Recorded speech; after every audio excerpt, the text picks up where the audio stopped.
Reggie Cannon hates America. FC Dallas transfer Reggie Cannon to Portugal's Boavista FC. What? Is that like big time or something?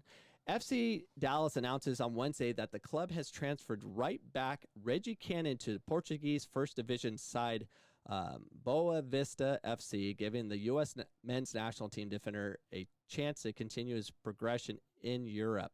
The fee is reported to be around $3 million and come after MLSsoccer.com.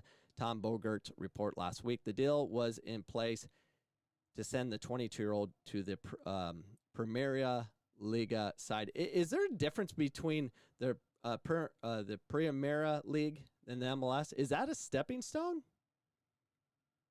I don't think so.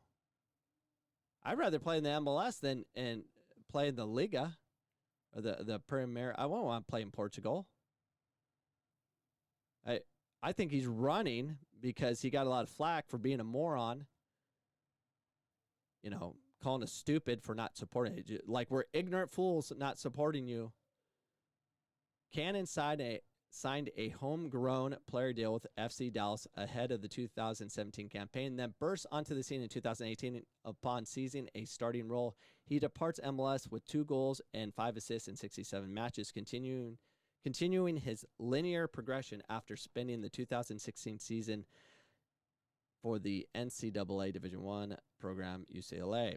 Cannon carved out a greater U.S. men's national team role under head coach Greg Berhalter. Ooh, Greg Berhalter. He wants Reggie Cannon because he can play the system of possession in the back. Good job. Earning 11 caps to date alongside Serginho Dest and Antonio Robinson. He's one of several young Americans outside backs now competing in Europe's top leagues. It's not a top league. Dest is playing with Ajax. That's legit. Robinson's playing for Fulham. That's legit. But Cannon's going to Portugal? Let me tell you a story about Portugal. So when I was playing for the Arizona Sand Sharks, we had 15 different countries represented on that team, and we were decent, not great, and our coach at the time was constantly looking for more talent. He brought Ecuadorians in, and then he brought a player named Bobo. Bobo came in. He was the Portugal Player of the Year. He played in the World Cup, and he's legit. And he came in, and he struggled. He could not play indoor soccer. Indoor soccer is a different animal. You got to be quick, technical. You can't be some captain, center back. It's all, you have to be a goal scorer, midfielder. Indoor is just different. He couldn't survive.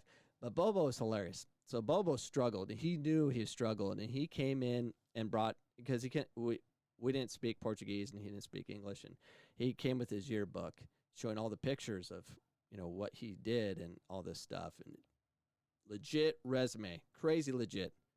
I mean, the indoor back in 1997 when I played, it was pretty big. We were on national television. Crowds were huge. Out of the CISL, it was pretty amazing. A lot of talented players came in internationally.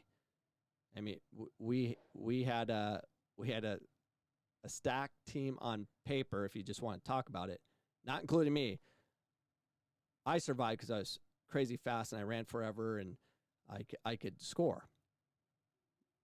But if you never played indoor soccer before and you weren't used to it, you had a hard time dealing with it. It's just not a game you want to enter from the outside. It's a different game. So anyways, he comes in and he has these shin guards and they were huge. They covered they're like fiberglass custom fit around his leg, and it went around his whole lower leg. And I'm like, it was like, looked like RoboCop. I couldn't play with those things. Those things were huge. They were huge. But anyways, Portuguese, Player of the year, couldn't play indoor soccer, wasn't technical enough. I don't think much about that league. I don't watch it. Not many people do, except probably the locals and the ones trying to recruit from there. So maybe that's a stepping stone for Cannon to go from there to get sold again into a real team. But our national team, we're excited about that. I'm not excited about that. How's that going to help us? There's no difference. I think Cannon is running because he cannot get the American people to think how he wants to think, so he's leaving. Good riddance. Goodbye, my friend. I hope you have a wonderful career out there and don't come back. And when Berhalter gets fired, and he'd be fired by now if they were allowed to play, the next coach isn't bringing you back. I wouldn't. Not at all. I don't want you ever wearing the American flag. I don't want you representing our country. I want you to stay out. Stay away, my friend. Stay away. MLS. I hope you enjoyed that clip.